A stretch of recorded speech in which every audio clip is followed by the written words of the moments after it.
Saya Ida Ayu Putu Sudiartini Damayanti. Damayanti pemberian ibu, jadi sekarang saya pakai. Saya lahir di Denpasar 13 Juli 1958.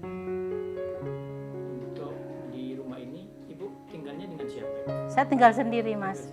Ya, saya itu hidup sendiri, tinggal sendiri, cari makan sendiri, semua kegiatan saya kerjakan sendiri.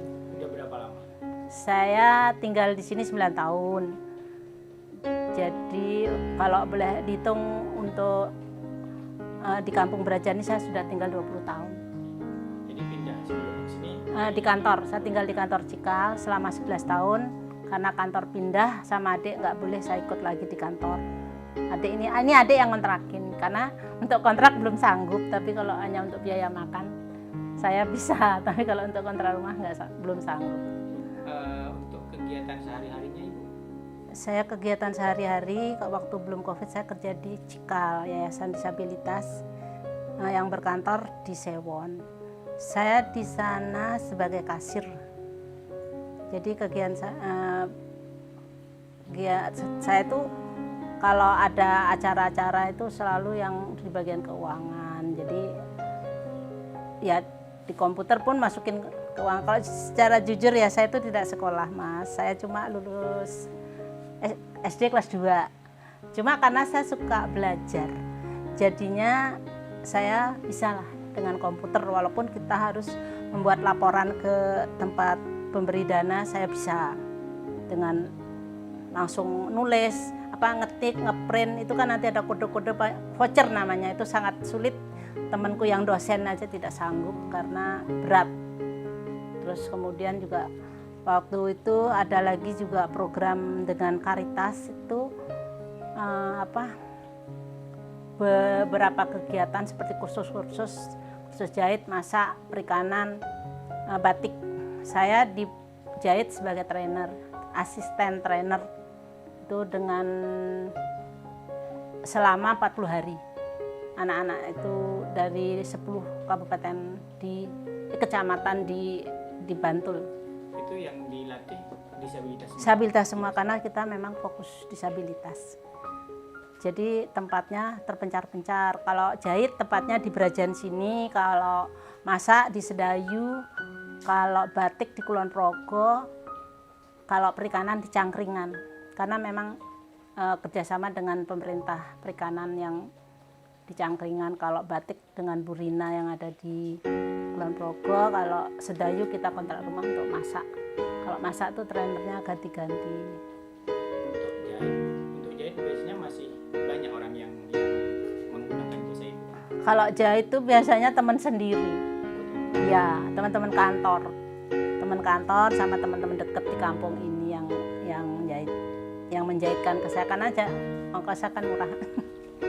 Saya selama ini di lingkungan ya Bu ya, atau di mana ketika ibu mobilitas atau kemana-mana, apakah sudah mendapatkan akses layanan disabilitas di kampung ini. di kampung ini atau di mana? Khususnya di kampung ini lah. Kalau di kampung ini saya dulu waktu pemilu kan saya waktu itu belum ber-KTP kota, masih ber-KTP Bali. Nah, saya punya kesempatan memilih di sini. Saya kaget karena warga di sini ternyata udah paham dengan aksesnya bilik. Saya dibuatin bilik di bawah sendiri. Saya sendiri dibuatin bilik di bawah. Yang lain pakai tangga ke atas. Saya sampai kaget. Loh, kok kampung ini kok udah paham ya? Karena saya berkursi roda dibuatin bilik di bawah. Sampai teman saya yang dosen itu pun ikut milih di situ, karena dia kan bisa berjalan, tapi karena dia males naik, dia ikut di situ.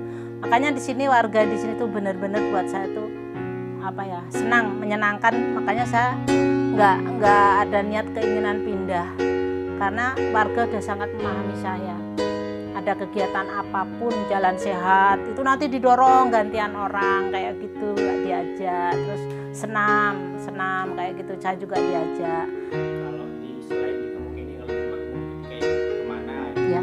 di Jogja lah, Ya. di Jogja kayak atau akses transportasi itu bagi ibu Baik. sudah akses layanannya sudah mendapatkan akses layanan yang baik nggak? Kalau menurut saya sudah, karena selama ini saya naik gokar itu taksi online ya. Ya. Dari tahun 2017 itu semua baik. Nggak ada yang, memang nggak semua teman saya mengalami hal seperti saya. Kalau saya itu semua driver itu baik. Juga saya dulu kan sering naik trans, saya juga sering loh Mas naik trans. Waktu dulu ya baru-barunya trans ada itu enak karena mau diajak suruh mepet ke halte. Jadi saya bilang sama petugas yang ada di halte, Mas mepet loh. Nanti kan disuruh gini. Kalau sekarang nggak, sekarang udah beda karena driver yang sekarang itu adalah driver yang dari dari bis kota. Jadi mereka itu tidak sabar, emosinan. Saya itu terakhir kemarin naik, kan kalau di trans itu kan ada tempat untuk kursi roda. Jadi di sela-sela itu ada tempat kursi roda, jadi saya harus berputar. Tapi kalau sekarang, kalau dulu malah justru saya harus berputar dulu supaya nyaman, kalau sekarang enggak. Kalau saya mau diputar udah marah sopirnya, drivernya udah marah. Udah biarin gitu aja nggak apa-apa katanya. Tapi saya kan harus pegangan besi itu loh. Karena biar maju mundur kan. Ini jadi kunci ini harus ini kan untungnya ada kuncinya. Jadinya bisa itu. Kalau toilet itu sudah mencoba toilet yang aksesibel yang dekatnya BI. Ya, itu udah mencoba. Saya tuh Mas sering uji coba untuk aksesibilitas toilet, gedung-gedung. Saya ke pengadilan negeri. Juga di situ beri masukan tentang toilet, tentang jalan aksesibel, terus ke pengadilan agama Kota Yogyakarta juga, terus pengadilan tinggi yang ada di Ring Road itu juga saya ke situ. Rumah sakit UGM, walaupun dia rumah sakit, tapi untuk aksesibelnya dia belum tentu seperti untuk disabilitas itu belum benar-benar bagus. Tapi mereka mau merubah kayak toilet kayak toilet aksesibel. Memang kalau di situ ya memang datar-datar, cuma ya itu tadi madep ke tembok. Gitu. Mas saya belum lihat ya toilet saya. Tadi kan Mas Agus sudah lihat sama sini. Toilet yang saya sini. Pernah nggak sih Bu? Karena kan Ibu minoritas yang dan juga disabilitas agama ini, pernah nggak mendapatkan dari masyarakat sekitar itu diskriminasi? Kalau di sini enggak. Di sini enggak. Malah saya justru di Pura yang ada dekat sini. Karena kan memang saya orang Bali, tapi saya tidak bisa bahasa Bali. Karena kebetulan ibu saya orang Jawa. Jadi justru saya di Pura ini tuh malah mereka tidak mau berteman sama saya.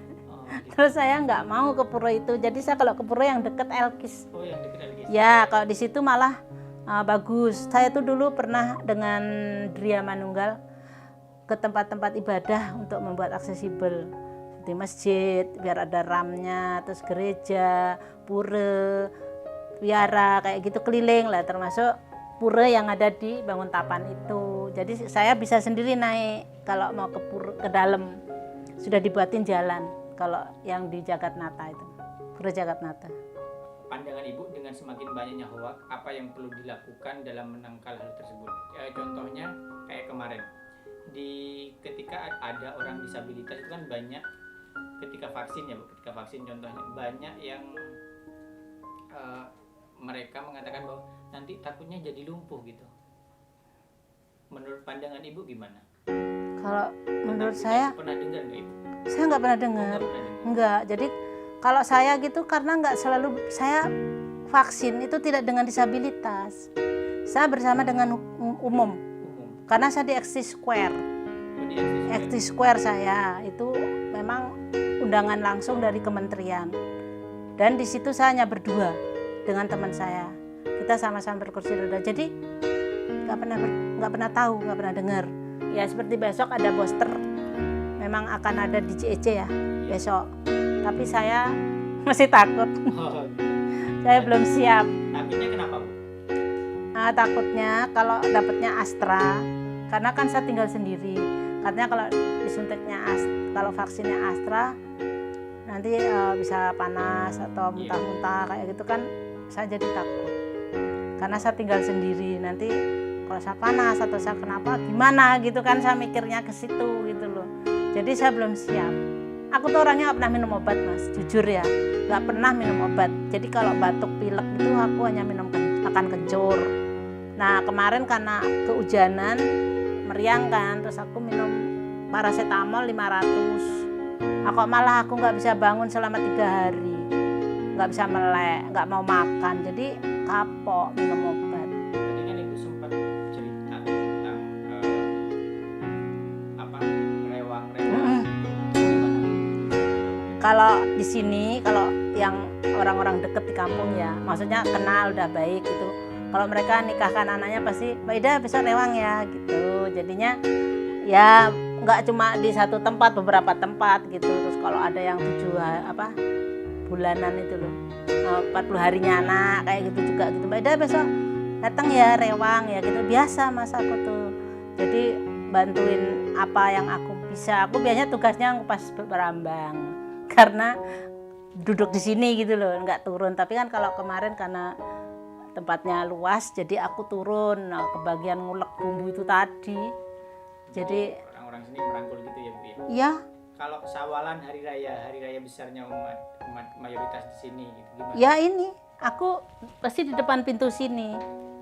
Kan aku biasanya kalau lebaran pertama kan ke tempat adik. Iya. Nah karena sawalan dulu di sini, salaman dulu dengan warga kan kalau di sini ya mas, kalau masjid ini yang adakan, jadi semua warga tuh ke sini. Semua warga yang dari berapa RT itu 12 RT ya.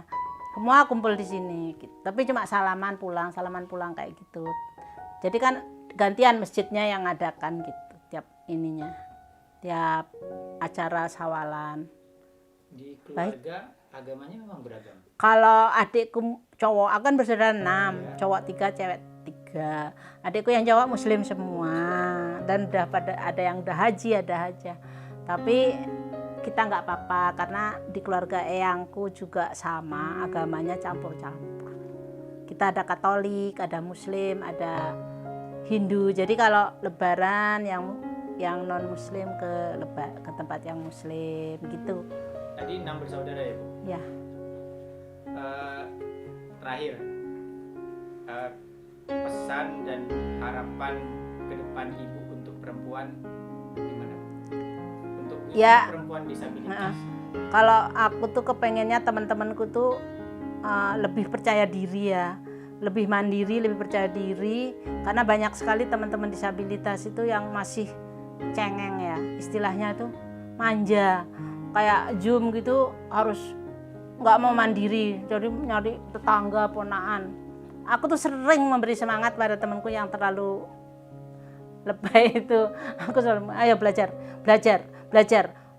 harus seperti contoh aku ya, bukan aku ya, memang karena aku merasa aku tuh sendiri, terus aku bisa melakukannya sendiri, jadi aku kepengen temanku tuh juga seperti itu gitu loh. Tapi ya memang ada yang tapi memang kan biasanya mereka nggak tinggal sendiri, ada yang sama keluarga kayak gitu. Nah makanya aku kepengen teman-temanku tuh pergi gitu, nggak usah takut ya, pengennya teman-temanku tuh bisa mandiri, percaya diri lebih tinggi, dan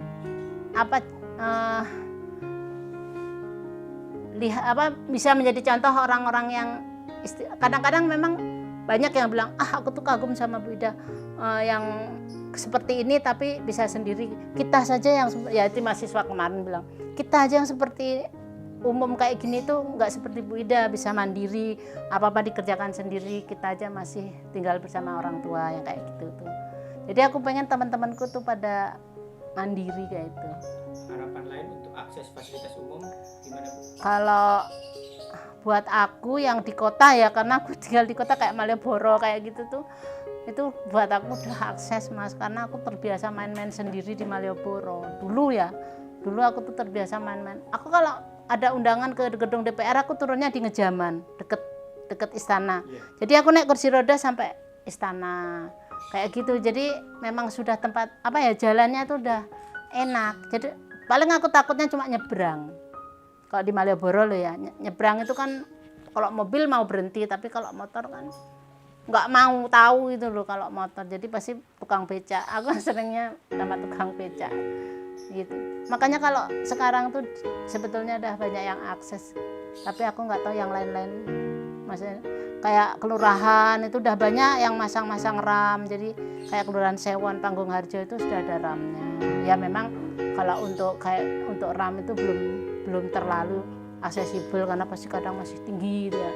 Masih tinggi dan pegangannya satu kan, seharusnya kalau bikin tuh pegangan 2, jadi kita bisa gini, iya, walaupun naik sendiri tapi mengayuh tangannya dengan pegangan gitu. Kalau tahu, tapi aku ya itu karena aku sendiri Mas, tapi nggak tahu tuh teman-teman tuh apakah masih dianggap kurang. Aku nggak.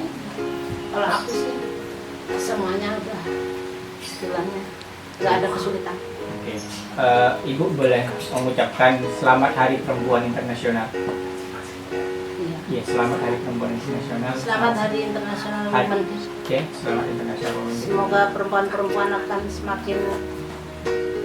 semakin bagus di masyarakat, dihargai, tidak didiskriminasi lagi, dan bisa kerjasama dengan semua pihak dengan baik.